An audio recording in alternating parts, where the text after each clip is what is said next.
pode ser, então isso aqui vai ser o nosso V, por exemplo, e o nosso φ vai ser V mais H. A flutuação, por exemplo. Esse campo, na verdade, ele é expresso, ele tem uma configuração de vácuo, não trivial, e tem uma flutuação. É como se fosse a posição de equilíbrio do sistema. O oscilador anarmônico, como eu falei com vocês, aqui fixa a posição de equilíbrio, e meu campo ele vai flutuar em torno dessa posição de equilíbrio, que é, o que é a posição de equilíbrio? É o estado de mínima energia da teoria eletrofrágil, do modelo padrão.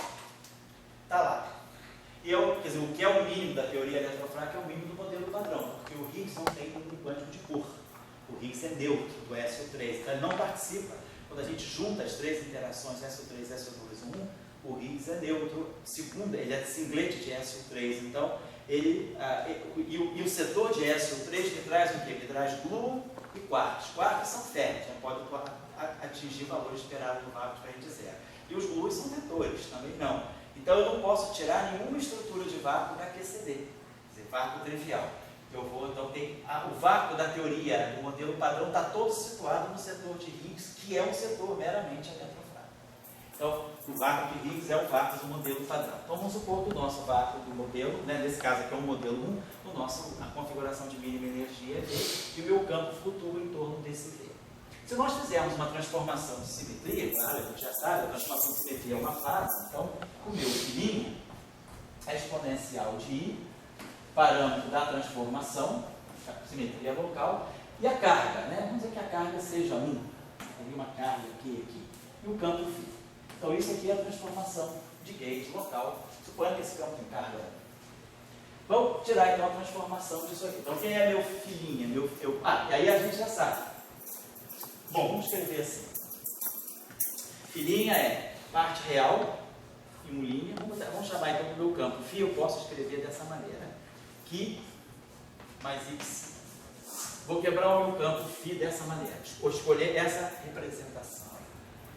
E aí, quando eu fizer a variação, então eu vou ter delta aqui, vou ter Q' mais x', que é o transformado. Vai ser a transformação de fase aqui, né, que vai ser 1, fazer uma transformação infinitesimal, mais I alfa. É constante, dependente de x, a gente já sabe. E aqui, Q mais x'. Pegar uma transformação de gauge infinitesimal. E vamos ver o que isso aqui está dando para nós. Isso aqui está dando para nós que Q' é Q menos a parte real, é esse aqui, imaginário, mas a parte real, menos I alfa xi.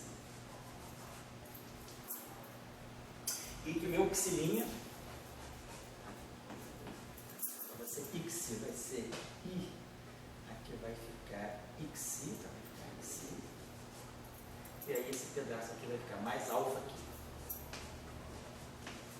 Tá certo. Então nós estamos vendo o seguinte, nós escolhemos, quando a gente escolheu o valor esperado no vácuo do φ como sendo real, isso significa que se eu olhar para essa decomposição, o valor esperado no vácuo do Q é V, e o valor esperado do xi é 0. Tá? Eu escolhi, meu campo φ, ele tem que ter módulo V.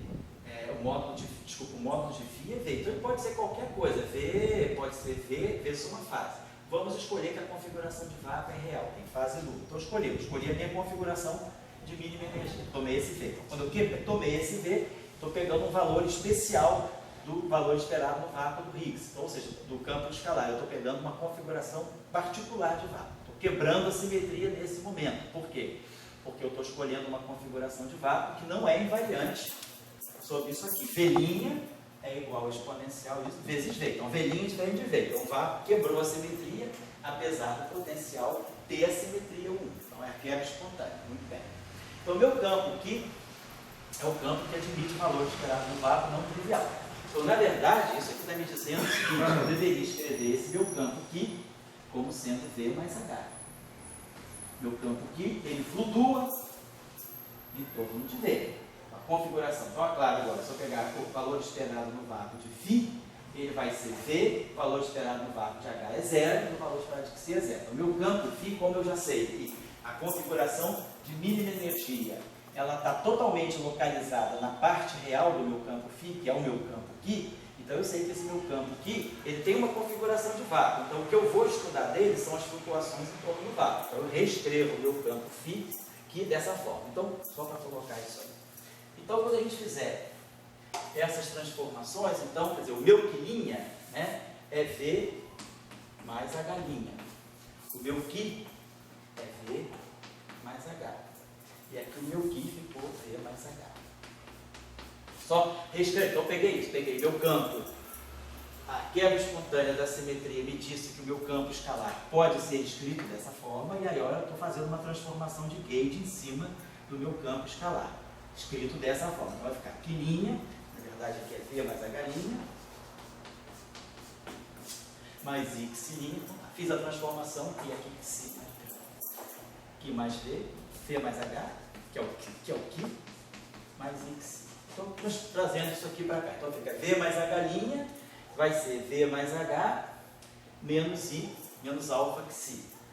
E o Xi' fica a mesma coisa. O Xi' vai ficar o Xi, e aí essa parte aqui. E alfa, que é o Psi, V mais Xi. Muito bem. Então, essas são as transformações de gauge atuando em cima do meu campo. Vamos observar a seguinte coisa. Se eu pegar a configuração de vácuo é V. Então vamos tirar aqui, esse V daqui, sai daqui, cancela aqui. Então nós estamos vendo que o nosso campo H' é isso aqui. E o nosso campo Xi' se transforma desse modo aqui. Agora, se eu tomar isso, eu sei que a configuração de vácuo é Xi igual a zero. Então, vamos dizer que eu pegue essa transformação aqui, considerando a transformação, quer dizer, meu campo φ é V mais H, mais X'. Então, vamos dizer que eu tenha a seguinte situação. Eu tenho o meu valor esperado no vácuo do meu H. Então, se eu fizer uma transformação aqui, o valor esperado no vácuo do Xi é zero, e o valor esperado no vácuo de H também é zero. Meu vácuo está totalmente concentrado em V. Então, observe o que vai acontecer aqui. Se eu fizer uma transformação, meu ΔH, H' menos H é isso aqui. ΔH é menos alfa Xi. E o delta Xi é alfa V mais alfa H. Então vamos imaginar que a gente tivesse a seguinte situação. Eu estou trabalhando no vácuo. Quem é o vácuo? O vácuo desse campo aqui é H igual a zero e Xi igual a zero. A configuração de vácuo dele é φ igual a V. Então, na configuração de vácuo, φ igual a V. Então, o valor esperado no vácuo de H é zero e o valor esperado de Xi é zero. Então, eu estou dizendo o seguinte, suponhamos que nós tenhamos o vácuo associado a esse campo. O vácuo associado a esse campo é caracterizado por φ valendo V, onde o H vale zero e o Xi vale zero. Então, essa é a minha configuração de vácuo. Suponhamos que eu pegue essa configuração de vácuo e faça uma perturbação. O que significa perturbar? Assoprar o teu sistema significa fazer uma transformação de gauge no teu sistema. Eu perturbo o meu sistema com uma transformação de gauge. Então, lembrando que o H é zero e o Xi é zero. Se o H é zero, então isso aqui fica zero. Se o Xi é zero, o ΔH é zero. Então, só retomando aqui. Nós tínhamos que ΔH é menos alfa Xi. E o delta Xi é alfa V mais alfa H. Isso aqui é válido para o campo. Agora, vamos pegar o campo φ, descrito por Xi e H, né? E Xi e H. Vamos pegar o campo φ, descrito por Xi e H, na sua configuração de mínima energia, que é o vácuo. Nessa configuração, Xi é zero. Então, eu estou perturbando o vácuo, estou perturbando o Xi igual a zero. A perturbação do Xi igual a zero me dá um ΔH igual a zero. E se o H é zero, o delta Xi não é zero. Então, agora, esse alfa depende da posição. Esse V é uma constante, que é o valor esperado no vácuo, e aqui é o alfa. O que está acontecendo aí? Eu tenho o vácuo, que é Xi igual a zero, H igual a zero. Perturbo o vácuo. Quando eu perturbo o vácuo, eu ganhei uma nova configuração de campo. Ganhei um campo. ΔH é zero. Então, quando a gente perturba o vácuo, esse campo aqui não se altera. Meu ΔΦ vai ser V, quer dizer, a variação do V é zero, a variação do H é zero, vai ser I ΔΦ. Então, eu estou gerando um objeto agora, a partir do vácuo, eu gerei uma perturbação que depende de x. E essa perturbação está toda descrita pelo parâmetro do grupo. Então, o que está significando isso? Você tem a configuração de vácuo. Você dá uma perturbada no seu sistema, a partir do vácuo, você gera uma configuração de campo que tem H igual a zero, mas o Xi não zero. Só que esse campo Xi, se essa simetria aqui, se o parâmetro alfa independe de x, se a simetria é global, se a simetria não é local, se a simetria é global, esse parâmetro não depende de x. O que está acontecendo? Eu estou gerando uma pequena perturbação constante. Estou gerando um campo constante. ΔΦ vai se comportar como um campo constante. É o parâmetro da transformação, que é o alfa, e o V, que é constante. Então, eu estou gerando uma configuração de campo constante. O que significa uma configuração de campo constante? Significa uma configuração de campo com frequência zero. Na teoria relativística, frequência zero é energia zero. É igual a H ômega, H cortado ômega. Então, isso significa que nós estamos gerando uma excitação que tem energia zero. Ou tem comprimento de onda infinito, frequência zero. Então, essa configuração é igual a H cortado ômega, né? Ela está me dando um tipo de perturbação que se propaga, quer dizer, que no limite de comprimento de onda muito grande, a frequência tende a zero. E aí a gente sabe que essa relação aqui, né, ômega e raiz quadrada de K2 mais N2, né? Então, se o comprimento de onda é muito grande, K tende a zero. Então, se a frequência tende a zero quando K tende a zero, é porque a massa é zero. Então, isso é o bóson de Goldstone. Numa quebra espontânea da simetria, você gera o bóson de Goldstone por isso, porque o teu sistema tem uma configuração. A quebra da simetria é global, não é local. Então, você vai gerar, a partir do vácuo, o teu sistema ele pode apresentar flutuações que se propagam com comprimento de onda infinito e frequência que vai a zero. Do ponto de vista da energia, né, quer dizer, a gente sabe que o comprimento de onda é 2π sobre K. Então, quer dizer, o comprimento de onda que vai a zero, que vai a infinito, é K que tende a zero. E se a frequência tende a zero, é porque essa relação deve ser linear. Então, é porque isso aqui vai dizer que a massa é zero. Isso é o bóson de Goldstone. O que é o bóson de Goldstone? Significa que o teu sistema, se for um sistema de partículas, ele vai apresentar uma excitação de massa zero, que é o bóson de Goldstone. Na matéria condensada, onde eu não tenho teoria relativística, eu vou ter simplesmente uma informação muito importante, é que o meu sistema vai apresentar alguma onda que se propaga de tal maneira que no limite de grandes comprimentos de onda, a frequência tende a zero. Então, isso é o teorema de Goldstone. Você não precisa fazer expansão do Lagrangiano para nada, basta olhar as propriedades de simetria e perceber que o bóson de Goldstone ele nada mais é do que uma perturbação em torno do vácuo. A simetria é quebrada espontaneamente, o meu sistema busca a configuração de equilíbrio estável, e aí, se o meu sistema for perturbado, ele vai poder apresentar alguma onda que se propaga de tal maneira que no limite de comprimento de onda infinito a frequência tende a zero, ou se o meu sistema for um sistema de partículas, ele vai dizer que o meu sistema ele tem uma excitação que corresponde a partículas de massa zero. Isso é o bóson de Goldstone. Isso por quê? Porque a simetria é global. Esse alfa é constante. E é isso que dá o parâmetro infinito. Então, essa é a questão do teorema de Goldstone para quebra espontânea de simetrias globais. Como é que não tem ΔΦ igual a V, alfa. Isso. Então, isso aqui é o valor esperado do vácuo. Isso aqui é a perturbação, que é a transformação infinitesimal que você está fazendo. Você não vai dar um chute no teu sistema, mas você faz uma transformação de gauge em cima dele. Você produziu essa perturbação. Essa perturbação, então, ela tem o caráter de uma onda constante, ou seja, uma onda de comprimento de onda infinito. Então, isso aqui é o teorema de Goldstone para você. Você gera uma perturbação que tem comprimento de onda infinito. Na física de partículas, isso é equivalente a dizer que você está gerando uma partícula de massa zero. Então, isso porque a simetria é global. Então, é o chamado teorema de Goldstone. Então, a gente sempre entende que o bóson de Goldstone, ele vai aparecer sempre, quer dizer, a gente vai olhar quem é o campo que toma valor esperado no vácuo, é o H, quer dizer, é a parte real.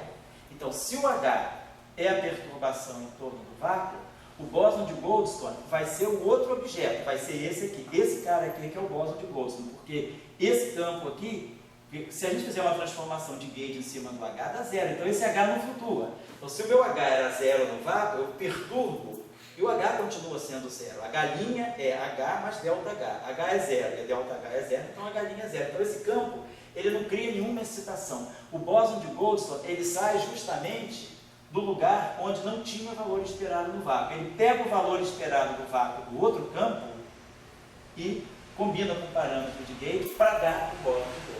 Então, você pode sempre já saber, quando você olha para o lagrangiano e você faz a quebra espontânea da simetria, você já pode saber aonde é que vai estar o bóson de Goldstone, qual é o campo que vai dar o bóson de Goldstone. É o campo que não pega valor esperado no vácuo. O campo que pega valor esperado no vácuo, ele é justamente uma perturbação estável em torno do vácuo. Então, se você perturba, essa perturbação é em torno da posição de equilíbrio. Ele não flutua, porque ele está na posição de equilíbrio estável. Mas esse campo aqui não, é ele que vai flutuar. Por quê? A transformação de gauge vai ligar o vácuo daqui com a perturbação daqui. Essa é a moral da história. O resto é babaquice de fazer conta no lagrangiano, expandir. Eu queria que vocês entendessem o conceito que está em jogo. Acho que isso é importante. Isso que é quebra global. Agora vamos olhar por que acontece o mecanismo de Higgs quando a simetria é local. Quando a simetria é local, eu não coloquei aqui, mas tem campo de gauge. Se a simetria for local, tem campo de gauge. Então, quando a simetria é local, eu tenho campo de gauge. E a transformação do campo de gauge é isso aqui.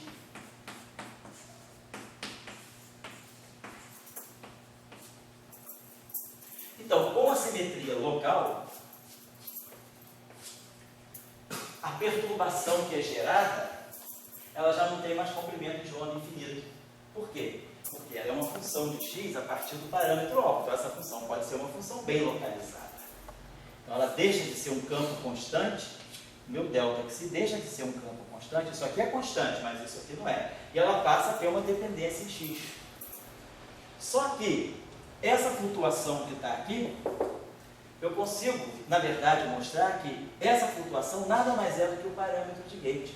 Então, eu posso, tendo essa, como agora a simetria é local, eu tenho campo de gauge, eu posso substituir esse parâmetro que está aqui, ele nada mais é do que o delta xi sobre V. Ou seja, o que aconteceu? Aquilo que era o bóson de Goldstone, no caso da simetria local, ele se alojou aonde? Na parte longitudinal do campo de gauge. Então, o campo de gauge que é transverso, quer dizer, na teoria de gauge, essa condição aqui me permite impor a transversalidade por gauge fixa. Agora, como essa simetria local, essa onda que é gerada aqui, que agora não é mais uma onda de comprimento de onda infinito, essa onda, na verdade, ela se incorpora aqui, exatamente aqui. Isso aqui é o alfa. Então, o que está acontecendo quando tem quebra de simetria local? Eu tenho a quebra da simetria local, eu produzo o bóson de Goldstone. Mas o campo de gauge também está se propagando. E aí o campo de gauge se sintoniza exatamente com o bóson de Goldstone para formar a sua parte longitudinal. Então agora nós temos uma parte longitudinal do bóson de gauge que está ligada ao gradiente do bóson de Higgs, do bóson de Goldstone. Então o meu campo é longitudinal. Então o que acontece quando a quebra da simetria é local? A minha onda de gauge, quer dizer, a minha onda eletromagnética, digamos assim, a onda associada ao campo de gauge, ela surfa na onda de Goldstone. Então, meu campo de gauge se incorpora e ele absorve a onda de Goldstone para a sua parte longitudinal. Quer dizer, aquilo que é o bóson de Goldstone nada mais é do que a parte longitudinal do bóson de gauge. Se um campo vetorial admite parte longitudinal, ele ganha massa. Porque um campo longitudinal transverso tem 2 graus de liberdade. Um campo vetorial com parte longitudinal, ele tem 3 graus de liberdade. Então, pelo teorema de Wigner, ele só pode ter massa não zero. Então, o mecanismo de Higgs está aqui. Está nessa equação aqui. Naquilo que é. Se não houvesse campo de Gates, se a simetria fosse local, isso não existe. E isso é o bóson de Goldstone. Eu crio essa onda constante. Quando a simetria é local, essa onda, que seria o bóson de Goldstone, ela passa a ser uma onda dependente da posição. Mas ela entra, o campo de Gates pega essa onda, puxa essa onda consigo, que faz uma parte longitudinal. E é o que vai dar massa no campo de Gates. Então, o mecanismo de Higgs é tão simples quanto isso. Fisicamente, o que está acontecendo é isso. É um campo absorver o outro. Tá certo? Importante, a coisa importante que pode ser gerada. Na literatura, se vocês forem olhar, no próprio livro do Cheng Li, ele chama de would-be Goldstone bosons. Quer dizer, o would-be Goldstone bosons seriam aqueles campos, aqueles bósons de Gate que seriam absorvidos, né? Seriam ondas de comprimento de onda infinito, mas que no caso da simetria local, eles passam a se incorporar, eles se alojam como parte longitudinal do campo de Gate. Então, esse é o conteúdo do teorema de Goldstone. O resto é coisa muito simples. Agora, quem quiser ver a demonstração axiomática, vale a pena ver uma vez na vida.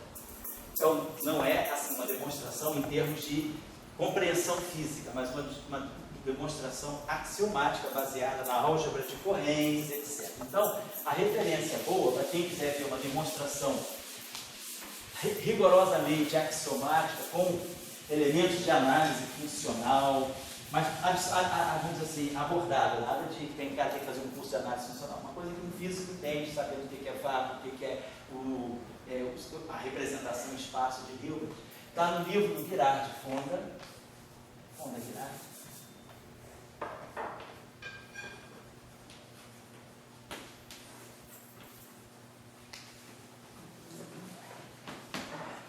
Referências muito boas.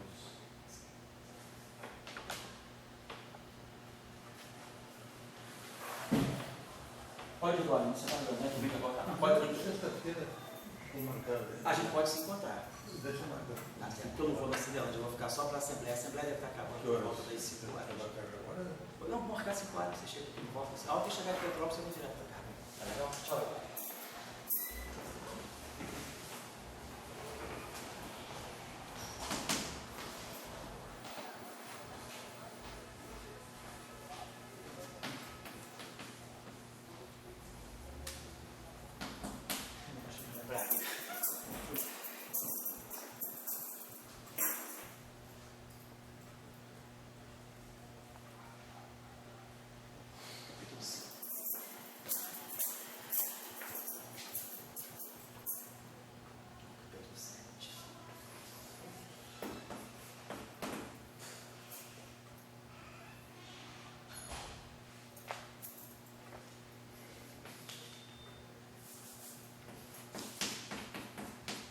Nesse capítulo 7 do livro, esse livro está disponível também, acho que vocês podem achar. Esse livro é muito bom. Eu fiz o curso de teoria de grupos por eles, eram nossos professores de teoria de grupo na Trieste. Esse livro é excelente, muito, muito bom. E ele tem esse capítulo 7, ele demonstra alguns resultados rigorosos em teoria quântica de campos. Ele demonstra o teorema da conexão spin-estatística de Pauli. É uma demonstração muito bem feita, clara, passo a passo, e demonstra também o teorema de Goldstone, passo a passo, dentro de uma demonstração muito clara, e abre para a compreensão do mecanismo de Higgs. Depois, quem quiser também olhar as bases do mecanismo de Higgs, tem em Reviews of Modern Physics, do Jeremy Bernstein. Reviews of Modern Physics. O Reviews of Modern Physics é bom porque são artigos mesmo assim, didáticos, curso, né? É do Jeremy Bernstein.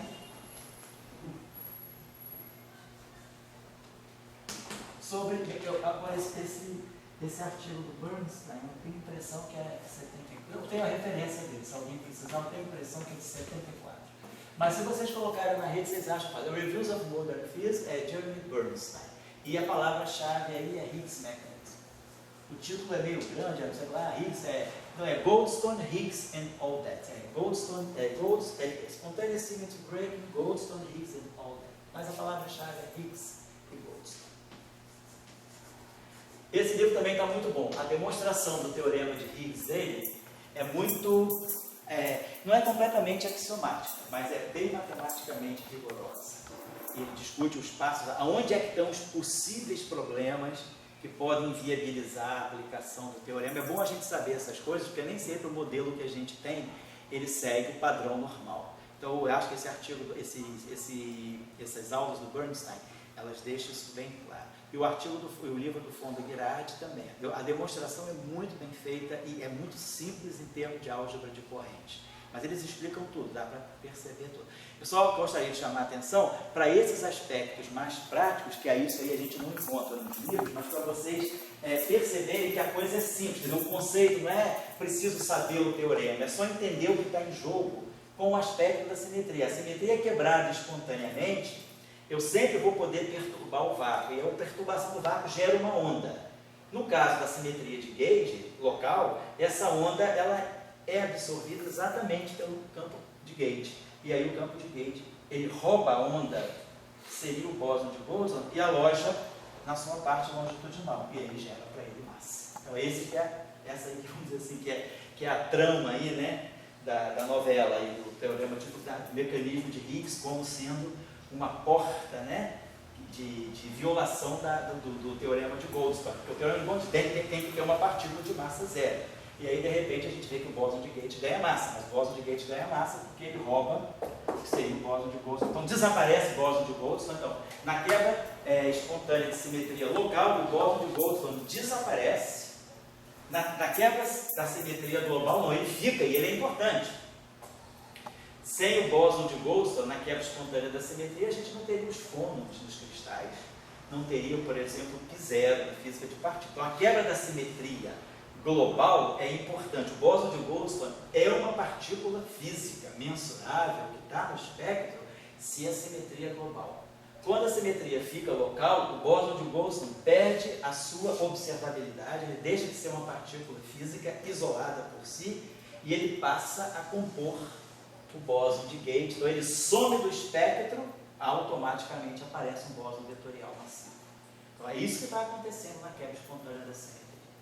Foi isso aí que o Salam viu, né, quando ele começou a estudar o campo de Higgs na década de 50, e viu a grande coisa que ele não viu e que o Higgs viu, que nós vamos ver até a próxima aula, que o campo de Higgs, além de fazer tudo isso, ele gera uma partícula.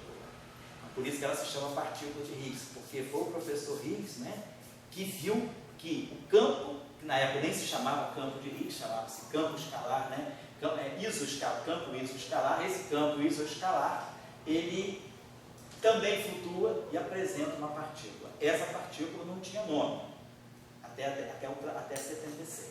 Aí em 76, o trabalho do Higgs é de 64. Em 76, saiu um artigo muito importante no CERN, chamado The True Profile of the Higgs Boson. O perfil completo, né, do bóson de Higgs. Aí foi nesse artigo que os autores batizaram o bóson para o professor Higgs, porque ele foi a pessoa que no artigo dele do Physical Review Letters, ele mostra que, beleza, o campo de Higgs faz tudo isso, mas ele também gera uma partícula que pode ser detectada no espectro. Claro que ele não chamou partícula de Higgs, ele chamou escalar massivo, e aí depois a literatura consagrou como bóson de Higgs. Mas o bóson, então, quer dizer, mas a física do bóson de Higgs, ela está mais aqui. Ela é o mecanismo que gera massa por campo de Gauge. Na próxima aula, então, quando a gente se reunir, a gente vai fazer exatamente esse exercício, mas agora aqui, usando o caso SO2. Então a gente vai ver que tem os bósons de Higgs vão estar por aqui, e depois eles vão desaparecer os 3 bósons de Higgs, que a gente vai identificar que eles estão aqui nessa fase, e aí esses 3 bósons de Higgs que estão nessa fase, eles vão ser absorvidos para dar massa W+, W- e para o Z0. Então os 3 bósons, na simetria global, aqui eu vou ter 3 bósons de Higgs, na simetria local, eles vão sair daqui e vão para a parte longitudinal do BL1, BL2 e BL3, e aí vão dar massa para os bósons vetoriais intermediários, tá certo? Isso é o que está acontecendo aí por trás de toda essa discussão, tá bom? Então, segunda-feira vou ter que viajar. Então segunda-feira eu não estou aí, terça eu não estou aí, terça eu acho que é feriado, eu acho que é dia 15, dia 15, aqui tem a escola de física lá em Mato Grosso, eu vou estar lá 13, 14, 15, 14, 15, né? Quarta-feira eu volto. Aí, eventualmente, na semana que vem, aí eu posso marcar minha aula quinta-feira. Mas eu passo o e-mail para vocês domingo, organizando o horário da semana que vem, tá certo? Tá bom? Então, quem quiser as referências que eu dei no início, quer dizer, eu estou agora indo mais, explicando mais os detalhes físicos e deixando mais essa parte operativa, que é só operar com matriz, isso aí está tudo nos cursos anteriores e nessas boas referências. O próprio artigo do Jeremy Bernstein, ele é muito bom, ele faz a teoria de Salanglach-Weinberg de uma maneira muito boa também. Eu gosto bastante dele. Não é tão bom quanto o Abrams e Lee, nem quanto o Cheng e Lee, porque o objetivo dele não é tanto ensinar a teoria eletrofrágica, é mais assentar as ideias e o formalismo do teorema de Goldstone e do mecanismo de Higgs. Né? Mas aí ele também ilustra isso na teoria eletrofrágica. Tá bom? Então, deixo com vocês aí essas referências. E eu estou pensando, então, fazer o seguinte: nessa semana que vem eu tenho essas ocupações, depois eu tenho uma outra viagem, uma outra segunda-feira eu acho que eu vou lá para o Maranhão. Mas aí eu vou começar a jogar o curso talvez para as quintas-feiras, mas eu acredito que esse curso a gente não vai precisar de muito mais aulas, eu vou querer só me concentrar no final mais em neutrino. Mas aí eu vou querer passar um tempinho explicando a matriz de CKN para vocês, nos quarks, e depois passar para o setor de neutrino massivo. Né? Eu acredito que a gente consiga terminar o nosso curso até assim, mais ou menos as beiradas do dia 17 de dezembro. Beleza, então.